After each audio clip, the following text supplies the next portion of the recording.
आज हम लोग देखेंगे न्यू एनसीईआरटी ज्योग्राफी क्लास 12 जो चैप्टर 2 यानी अध्याय 2 को देखेंगे जो काफ़ी इम्पोर्टेंट है। मानव बस्ती कैसी थी, बस्ती व्यवस्था कैसी थी, उन सब के बारे में इस वीडियो में देखेंगे। आप बने रहे, काफ़ी इम्पोर्टेंट टॉपिक है। मानव बस्ती का अर्थ है किसी भी प्रकार और आकार के घरों को संकुल जिनमें मनुष्य रहते हैं। इस उद्देश्य के लिए लोग मकानों और अन्य इमारतों का निर्माण करते हैं। अपने आर्थिक पोषण आधार के लिए कुछ क्षेत्र पर स्वामित्व रखते हैं। अतः बस्ती की प्रक्रिया में मूल रूप से लोगों के समूह और उनके संसाधन आधार के रूप में क्षेत्र का आवंटन सम्मिलित होते हैं। बस्तियाँ आकार और प्रकार में अलग होते हैं यानी डिफरेंट होती है। उनका परिसर एक पल्ली से लेकर महानगर तक होता है। आकार के साथ बस्तियों के आर्थिक अभिलक्षण और सामाजिक स्ट्रक्चर बदल जाती है और साथ ही बदल जाते हैं पारिस्थितिकी और टेक्नोलॉजी। बस्तियाँ छोटी और विरल रूप से लेकर बड़ी और संकुलित अवस्थित हो सकती है। विरल रूप से अवस्थित छोटी बस्तियाँ जो कृषि अथवा अन्य प्राथमिक क्रियाकलापों में विशिष्टता प्राप्त कर लेती है, गांव कहलाती हैं। दूसरी और कम किंतु बड़े अधिवास द्वितीयक और तृतीयक सेकेंडरी एवं टर्शियरी क्रियाकलापों में विशेषीकृत होते हैं, जो इन्हें नगरीय बस्ती कहा जाता है। ग्रामीण और नगरीय बस्तियों में आधारभूत अंतर निम्न प्रकार से हैं। देख सकते हैं आप लोग, ये मानव बस्तियाँ हैं, ठीक है। ग्रामीण बस्तियाँ अपने जीवन का पोषण अथवा आधारभूत आर्थिक आवश्यकताओं की पूर्ति भूमि आधारित प्राथमिक आर्थिक क्रियाओं से करती है, जबकि नगरीय बस्तियाँ एक और कच्चे माल के प्रक्रमण और तैयार माल के विनिर्माण तथा दूसरी और विभिन्न प्रकार की सेवाओं पर निर्भर करती है। नगर आर्थिक वृद्धि के नोड के रूप में यानी नोट बॉन्ड के रूप में कार्य करते हैं। न केवल नगर निवासियों को बल्कि अपने भूमि की ग्रामीण बस्ती को भी भोजन और कच्चे माल के बदले वस्तुएं और सेवाएं उपलब्ध कराते हैं। नगरीय और ग्रामीण बस्तियों के बीच कार्यात्मक संबंध परिवहन और संचार परिपथ के माध्यम से स्थापित है। ग्रामीण और नगरीय बस्तियां सामाजिक संबंधों, अभिवृद्धि और दृष्टिकोण की दृष्टि से भिन्न होती है यानी डिफरेंट होती है। ग्रामीण लोग कम गतिशील होते हैं और इसलिए उनमें सामाजिक यानी सोशलोजिस्ट संबंध घनिष्ठ होते हैं, एकता होती है उन सब में। दूसरी और नगरीय क्षेत्रों में जीवन का ढंग जटिल यानी मजबूत और तीव्र होता है और सामाजिक संबंध औपचारिक होते हैं। ग्रामीण बस्तियाँ क्या है, उसके प्रकार को देखेंगे। बस्तियों के प्रकार निम्न क्षेत्र के विस्तार और अंतर्वास दूरी द्वारा निर्धारित होती है। भारत में कुछ 100 घरों से युक्त संहत अथवा गुच्छित गांव विशेष रूप से उत्तरी मैदानों में एक सार्वत्रिक लक्षण है। फिर भी अनेक क्षेत्र में ऐसे जहां अन्य प्रकार की ग्रामीण बस्तियां पाई जाती है। ग्रामीण बस्तियों के विभिन्न प्रकारों के लिए अनेक कारक और दशाएं उत्तरदायी हैं। उनके अंतर्गत भौतिक लक्षण, भूभाग की प्रकृति, ऊंचाई, जलवायु और जल की उपलब्धता को देखा जाता है। सांस्कृतिक और मानव जातीय कारक क्या है, सामाजिक स्ट्रक्चर क्या है, कास्ट जाति क्या है, धर्म क्या है, उन पे किया जाता है। सुरक्षा संबंधी कारक क्या है, चोरियों और डकैतियों से सुरक्षा करते हैं। बृहद तौर पर भारत की ग्रामीण बस्तियों को 4 प्रकार में रखा जा सकता है। गुच्छित या संकुलित अथवा आकेंद्रित। गुच्छित हो गया झुंडों में रहने वाले, किसमें तो गुच्छित हो गया झुंडों वगैरह में रहने। अर्धगुच्छित जो है अथवा विखंडित मतलब टूटे टूटे अलग अलग भाग में। पल्लीकृत क्या होता है, गली नुमा आकार के होता है। देखते हैं गली होता है, गली नुमा आकार या गलीकृत आकार के होते हैं। परिक्षिप्त अथवा एकांकी। गुच्छित बस्तियाँ देखते हैं। क्लस्टर्ड सेटलमेंट्स क्या है, गुच्छित ग्रामीण बस्ती घरों का एक संहत अथवा संकुलित रूप से निर्मित होता है। इस प्रकार के गांव में रहन सहन का सामान्य यानी नॉर्मल क्षेत्र स्पष्ट चारों ओर फैले खेतों, खलिहानों और चरागाहों से पृथक अलग होता है। संकुलित निर्मित क्षेत्र और इसकी मध्यवर्ती गलियां कुछ जाने पहचाने प्रारूप अथवा ज्यामिति यानी ज्योमेट्रिक आकृति प्रस्तुत करते हैं, जैसे कि आयताकार, आर्य रेखीय इत्यादि। ऐसी बस्तियाँ प्राय उपजाऊ जलोढ़ मिट्टियाँ और उत्तर पूर्वी राज्यों में पाई जाती है। कई बार लोग प्रोटेक्शन यानी सुरक्षा अथवा प्रतिरक्षा कारणों से संहत गांवों में रहते हैं, जैसे कि मध्य भारत देखते हैं आप लोग देख सकते हैं उत्तर पूर्वी राज्यों में गुच्छित बस्तियाँ, गुच्छित जो झुंडों में रहती हैं, ठीक है, कितनी घनी है, डेंसिटी है, इस तरह की बस्तियाँ देख सकते हैं आप कि बुंदेलखंड प्रदेश और नागालैंड में, राजस्थान में जल के अभाव, उपलब्ध जल संसाधनों के अधिकतम उपयोग से सन्नत बस्तियों को अनिवार्य बना दिया गया है। अर्धगुच्छित बस्तियाँ क्या है? Semi clustered settlements. अर्धगुच्छित अथवा विखंडित यानी टुकड़े टुकड़े बस्तियाँ, परिक्षिप्त बस्तियाँ किसी सीमित क्षेत्र में गुच्छित होने की प्रवृत्ति का परिणाम है। अधिकतर ऐसा प्रारूप किसी बड़े सन्नत गांव के संपृक्तकरण अथवा विखंडन के परिणाम स्वरूप भी उत्पन्न हो सकता है। ऐसी स्थिति में ग्रामीण समाज के एक अथवा अधिक वर्ग स्वेच्छा से अथवा बलपूर्वक मुख्य कुछ अथवा गांव से थोड़ी दूरी पर रहने लगते हैं। ऐसी स्थितियों में आमतौर पर जमींदार और अन्य प्रमुख समुदाय मुख्य गांव के केंद्रीय भाग पर, देख सकते हैं अर्धगुच्छित बस्तियाँ, कहीं कहीं घर नजर आ रहा है, बीच में पीक है, पहाड़ वगैरह घना है, देख सकते हैं आधिपत्य कर लेते हैं, जबकि समाज के निचले तबके के लोग और निम्न कार्यों में संलग्न लोग गांव के बाहरी हिस्सों में बसते हैं। ऐसी बस्तियां गुजरात के मैदान और राजस्थान के कुछ भागों में व्यापक रूप से पाई जाती है। पल्ली बस्तियां, हेमलेटेड सेटलमेंट क्या है? पल्ली बस्तियाँ जो गली नुमा रहते हैं। कई बार बस्ती भौतिक रूप से एक दूसरे से अलग अनेक इकाइयों में बट जाती है, किंतु सबका नाम एक रहता है। इन इकाइयों को देश के विभिन्न भागों में स्थानीय स्तर पर पन्ना, पारा, पाली, नगला, ढानी इत्यादि ईटीसी कहा जाता है। किसी विशाल गांव का ऐसा खंडी भवन प्रायः सामाजिक एवं मानव जातीय कारकों के द्वारा अभिप्रेरित होता है। ऐसे गांव मध्य और निम्न गंगा के मैदान, छत्तीसगढ़ और हिमालय की निचली पट्टियों में बहुत मात्रा में पाए जाते हैं। यानी देख सकते हैं परिक्षिप्त बस्तियाँ क्या है? भारत में परिक्षिप्त अथवा एकांकी बस्ती प्रारूप सुदूर जंगलों में, बहुत ही अंदर सुदूर जंगलों में एकांकी झोपड़ियों अथवा कुछ झोपड़ियों की पल्ली अथवा छोटी पहाड़ियों की ढालों पर खेतों अथवा चरागाहों के रूप में दिखाई पड़ते हैं। बस्ती का चरम विक्षेपण प्राय भूभाग और निवास योग, देखते हैं नागालैंड में संक्षिप्त परिक्षिप्त बस्तियाँ, देखते हैं पहाड़ों पे जंगलों में रहते हैं, टूटे फूटे जगहों में रहते हैं, खंडरों में। निवास योग्य क्षेत्रों के भूमि संसाधन आधार की अत्यधिक विखंडित प्रकृति के कारण होता है। मेघालय, उत्तराखंड, हिमाचल प्रदेश, केरल के अनेक भागों में बस्ती का यह प्रकार पाया जाता है।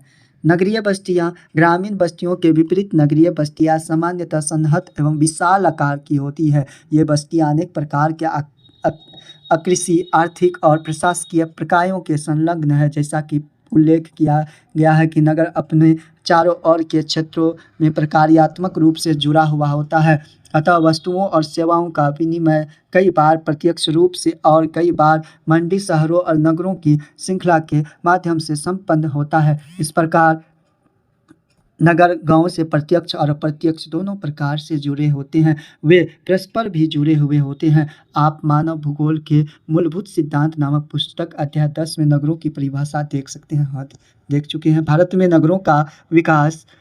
नगरों का अभ्युदय प्रागैतिहासिक काल से हुआ, यानी हुआ यहाँ तक सिंधु घाटी सभ्यता के युग में भी हड़प्पा और मोहनजोदड़ो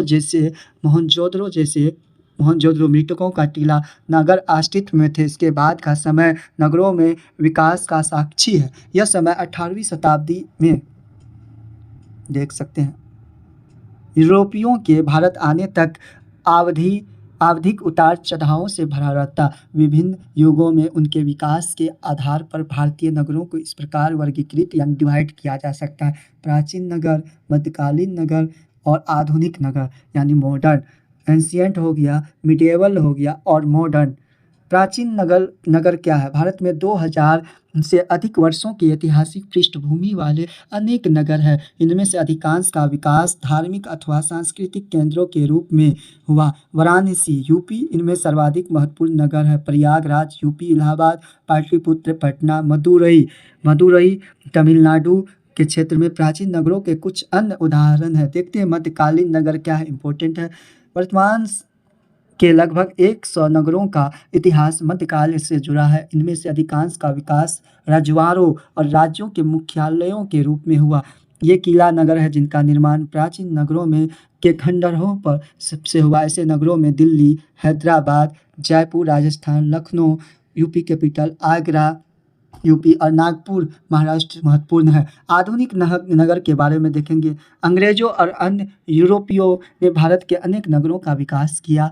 तटीय स्थानों पर अपने पैर जमाते हुए उन्होंने सर्वप्रथम सूरत गुजरात, दमन हो गया, गोवा, पांडिचेरी इतिहासी जैसे व्यापारिक पटन थे। देख सकते हैं आधुनिक शहर का एक दृश्य। अभी जो है मॉडर्न युग में शहरों का डेवलप, बड़े बड़े बिल्डिंग, बड़े बड़े लंबे लंबे चौड़े रोडों का निर्माण काफ़ी डेवलप्ड होते जा रही, फैक्ट्रियाँ लग रही हैं। इन सब को देख सकते हैं अभी मॉडर्न युग में। विकसित किए गए अंग्रेजों के बाद 3 मुख्य नोडों मुंबई यानी बम्बई, चेन्नई, मद्रास और कलकत्ता पर अपनी पकड़ स्ट्रॉन्ग की और उनका अंग्रेजी शैली में निर्माण हुआ। देख सकते हैं नगरों की संकुलों की संख्या 1901 में 1827 थी। नगर की यह जनसंख्या हज़ार में था। देख सकते 25,851.9 थे। कुल नगरीय जनसंख्या का परसेंटेज 10.84% रहा। वृद्धि कुछ भी नहीं हुई। प्रेजेंट 2011 की बात करें 6171 हो गई। देखते हैं कितना जो है बढ़ोतरी हुई है। यहाँ 25,000 से यहाँ आ गया। देख सकते हैं 3,77,000। कुल 31.16 हो गया जनसंख्या परसेंट में नगर का, और वृद्धि हुआ 31.08%। आप लोग देख सकते हैं। किया अपनी प्रभावित को प्रत्यक्ष रूप से अथवा रजवाड़ों पर नियंत्रण कंट्रोल के माध्यम से तेजी से बढ़ाते हुए उन्होंने प्रशासनिक केंद्रों, ग्रीष्मकालीन विश्राम स्थलों के रूप में पर्वतीय नगरों को स्थापित किया।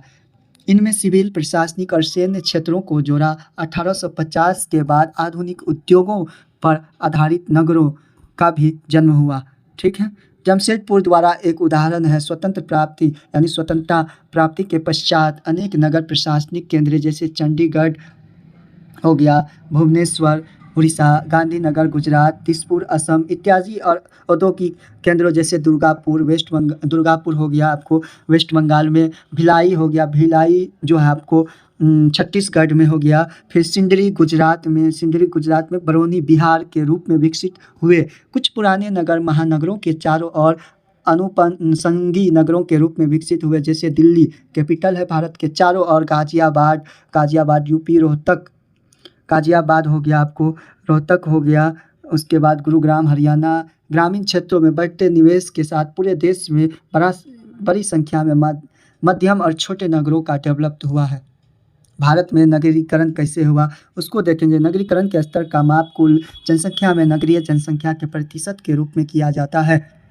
वर्ष 2011 में भारत में नगरीकरण का स्तर जो था लेवल 31.16% था, जो विकसित देशों की तुलना में काफ़ी कम थी। 20वीं शताब्दी के दौरान नगरीय जनसंख्या 11 गुनी बढ़ी। कितनी गुनी बढ़ी है? 11 गुनी, याद रखेंगे। नगरीय केंद्रों के विवर्धन और नए नगरों के आविर्भाव ने देशों में नगरीय जनसंख्या की वृद्धि और नगरीकरण में सार्थक भूमिका निभाई है। किंतु नगरीकरण की वृद्धि दर पिछले 2 दशकों में बहुत ही धीमी स्लो रही है। देख सकते हैं नगरों का प्रकार्यात्मक वर्गीकरण क्या क्या हुई उनको देखेंगे। अपनी केंद्रीय अथवा नोडीय स्थान की भूमिका के अतिरिक्त अनेक शहर और नगर विशेषकृत सेवाओं का निष्पादन करते हुए कुछ शहरों और नगरों को कुछ निश्चित प्रक्रियाओं में विशिष्टता प्राप्त हुई है। उन्हें कुछ विशिष्ट क्रियाओं, उत्पादनों तथा सेवाओं के लिए जाना जाता है, किंतु फिर भी प्रत्येक शहर अनेक प्रकार करता है। प्रमुख अथवा विशेषीकृत प्रकारों के आधार पर भारतीय नगरों को मोटे तौर पर निम्न प्रकार से डिवाइड किया जाता है। किसका? प्रशासन, शहर और नगर। उच्चतर क्रम के प्रशासनिक मुख्यालयों वाले शहरों को प्रशासन नगर कहते हैं, जैसे चंडीगढ़ हरियाणा और पंजाब के एक प्रशासन कैपिटल है। नई दिल्ली, भोपाल मध्य प्रदेश, भोपाल हो गया मध्य प्रदेश आपको, उसके बाद शिलोंग हो गया, फिर गुवाहाटी असम, इम्फाल हो गया, इम्फाल श्रीनगर हो गया जम्मू कश्मीर, गांधीनगर गुजरात, जयपुर राजस्थान, चेन्नई etc। औद्योगिक नगर की बात करें तो मुंबई हो गई, मुंबई, सेलम और कोयम्बटूर तमिलनाडु के क्षेत्र में, मोदी नगर यूपी उत्तर प्रदेश में, जमशेदपुर हो गया आपको, जमशेदपुर झारखंड, हुगली हुगली हो गई वेस्ट बंगाल, भिलाई हो गया आपको, भिलाई जो है छत्तीसगढ़ इत्यादि के विकास का प्रमुख अभिप्रेरक बल उद्योगों का विकास हुआ है। परिवहन नगर, ये पटन नगर जो मुख्यतः आयात और निर्यात, पोर्ट एक्सपोर्ट कार्यों में संलग्न रहते थे, जैसे कांडला हो गया, कांडला आपको गुजरात के क्षेत्र में कांडला हो गया। उसके बाद कोची, कोझिकोड केरल काफ़ी इम्पोर्टेंट है। विशाखापट्टनम आंध्र प्रदेश, भाषाई आधार पे लागू होने वाला पहला राज्य है आंध्र प्रदेश, जो 1953 ईस्वी में भाषाई आधार पर मान्यता प्राप्त हुई पहला राज्य। तो विशाखापट्टनम आंध्र प्रदेश इत्यादि अथवा आंतरिक परिवहन की धुरियाँ जैसे जैसे कि धुलिया हो गया। उसके बाद आपको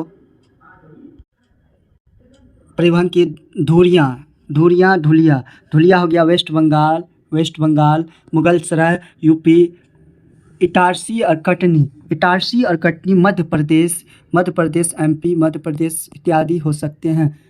देखते हैं स्मार्ट सिटी मिशन, ये पूछा जाता है। स्मार्ट सिटी मिशन जो है, स्मार्ट सिटी मिशन इसकी ओपनिंग जो हुई थी 25 जून 2015 को, 25 जून 2015 को स्मार्ट सिटी जो लगभग भारत के 100 शहरों को डेवलप करने का बनाना था। बिहार की बात करें तो बिहार में कितना था, बिहार में 4 शहर थे। कौन 4 शहर याद रखेंगे, पटना, बिहार शरीफ, भागलपुर और मुजफ्फरपुर, इस तरह से याद रखेंगे।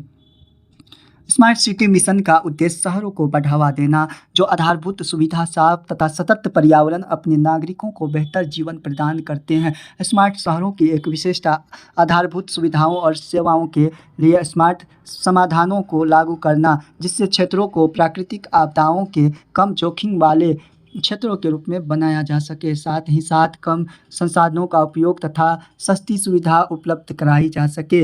इस योजना में सतत तथा समग्र विकास पर ध्यान केंद्रित किया गया। इस योजना का उद्देश्य एक ऐसे सघन क्षेत्र पर ध्यान देना, केंद्रित फोकस करना है जो एक मॉडल के रूप में अन्य बढ़ते हुए शहरों के लिए लाइट हाउस का काम करे। वाणिज्यिक नगर क्या है, इम्पोर्टेंट, व्यापार और वाणिज्य में विशिष्टता प्राप्त शहरों और नगरों को इस वर्ग में रखा जाता है। जैसे कोलकाता हो गया, कोलकाता आपको हो गया। उसके बाद जो है सतना मध्य प्रदेश, सतना हो गया मध्य प्रदेश। उसके बाद आपको कुछ उदाहरण है, खनन नगर, ये नगर जो है खनिज समृद्ध क्षेत्रों में विकसित हुए, जैसे रानीगंज जो है आपको वेस्ट बंगाल में हो गया, झरिया झारखंड, डिगबोई असम, अंकलेश्वर गुजरात, सिंगरौली ये भी पूछा जाता है मध्य प्रदेश, इंपॉर्टेंट है एमपी में सिंगरौली, ईटीसी, गैरीसन, छावनी नगर। इन नगरों का उदय गैरीसन नगरों के रूप में हुआ, जैसे अम्बाला, ये भी इम्पोर्टेंट है, अम्बाला हो गया आपको। उसके बाद अम्बाला पूछा जाता है कहाँ है, तो हरियाणा, जालंधर पंजाब, महू भी इम्पोर्टेंट है, महू जो है ना, महू वगैरह मध्य प्रदेश, पबीना जो है यूपी हो गया, पबीना यूपी, उधमपुर, ये भी उधमपुर जम्मू कश्मीर जहाँ के राजा हरि सिंह थे, जम्मू कश्मीर। धार्मिक और सांस्कृतिक नगर, वाराणसी हो गया यूपी, मथुरा यूपी, अमृतसर, मदुरै हो गया आपको, इम्पोर्टेंट है ये मदुरै वगैरह जो हो गया, तमिलनाडु, पुरी हो गया, पुरी उड़ीसा, अजमेर राजस्थान, पुष्कर राजस्थान, तिरुपति आंध्र प्रदेश, ये भी इम्पोर्टेंट है, तिरुपति आंध्र प्रदेश, कुरुक्षेत्र ये भी पूछता है, कुरुक्षेत्र के क्षेत्र हरियाणा वगैरह। उसके बाद हरिद्वार उत्तराखंड, उज्जैन मध्य प्रदेश अपने धार्मिक सांस्कृतिक महत्व के कारण प्रसिद्ध हुए। शैक्षिक नगर क्या है, मुख्य परिसर नगरों में कुछ नए नगर शिक्षा केंद्रों के रूप में विकसित हुए, जैसे रुड़की हो गया आपको, रुड़की जैसे कि हो गया उत्तराखंड, वाराणसी यूपी, अलीगढ़ हो गया यूपी उत्तर प्रदेश, वाराणसी हो गया यूपी में, पिलानी हो गया राजस्थान के पिलानी, इलाहाबाद यूपी हो गया। इस तरह से पर्यटन नगर के क्षेत्र में नैनीताल हो गया, नैनीताल और मसूरी काफ़ी इम्पोर्टेंट है, ये टूर प्लेसेस है उत्तराखंड में, जहाँ लबसना है आईएएस आईपीएस का ट्रेनिंग सेंटर, यही मसूरी में है। शिमला हो गया आपको, शिमला पूछा जाता है हिमाचल प्रदेश, बहुत अच्छा, पंचमढ़ी मध्य प्रदेश। उसके बाद जोधपुर राजस्थान के क्षेत्र, फिर हो गया जैसलमेर राजस्थान, उडगम मंडलम, ऊटी तमिलनाडु, माउंट आबू भी पूछा जाता है राजस्थान। कुछ पर्यटन गंतव्य स्थान है नगर अपने प्रकारों के स्थिर नहीं है, उनके गतिशील स्वभाव के कारण प्रकारों में परिवर्तन हो जाता है। विशेषकृत नगर की महानगर बनने पर कार्यात्मक बन जाते हैं, जिनमें उद्योग, व्यवसाय, प्रशासन, परिवहन इत्यादि महत्वपूर्ण हो जाते हैं। प्रकार्य इतने अंतर्ग्रंथित हो जाते हैं कि नगर को किसी विशेष प्रकार वर्ग में वर्गीकृत नहीं किया जा सकता है। इस तरह से हम लोगों ने आज देखा भारत के बस्तियाँ कैसी थी, मानव बस्तियाँ, उनको अच्छे तरह से एंशियंट से लेके मॉडर्न तक के डेवलप्ड को देखा। देखते हैं, आइए कुछ अभ्यास को देखते हैं इससे। पहला है, निम्नलिखित में से कौन सा नगर नदी तट पर अवस्थित नहीं है? तो कौन नहीं है? तो आगरा है, गंगा में पटना है, गंगा में कलकत्ता, हुगली वगैरह, और भोपाल नहीं है। भोपाल जो है नहीं है, ऑप्शन भोपाल नहीं होगा। भारत की जनगणना के अनुसार निम्नलिखित में से कौन एक विशेषता नगर की परिभाषा का एक अंग नहीं है? अंग क्या है? तो नहीं है। तो 75% से अधिक जनसंख्या का प्राथमिक खंड में संलग्न होगा, राइट। निम्नलिखित में से किस पर्यावरण में परिक्षिप्त ग्रामीण बस्तियों को अपेक्षा नहीं की जा सकती है? तो किस में नहीं की जा सकती? गंगा का जलोढ़ मैदान में। इस तरह से नेक्स्ट देखते हैं, फोर्थ, निम्नलिखित में से नगरों में कौन सा वर्ग अपने पदानुक्रम के अनुसार क्रमबद्ध है? कौन सा नगर क्रमबद्ध है? तो बृहन, मुंबई, बेंगलुरु, कलकत्ता, चेन्नई। पहले दिल्ली था, मुंबई आ गया है। इस तरह से होगा। आज का हम लोगों ने मानव बस्तियाँ का इम्पोर्टेंट टॉपिक्स को देखा, न्यू एनसीईआरटी ज्योग्राफी का। अगर वीडियो अच्छा लगा तो कृपया करके आप लोग मेरे चैनल को सपोर्ट करें, सब्सक्राइब करें। Thanks for watching. जय हिंद, जय भारत।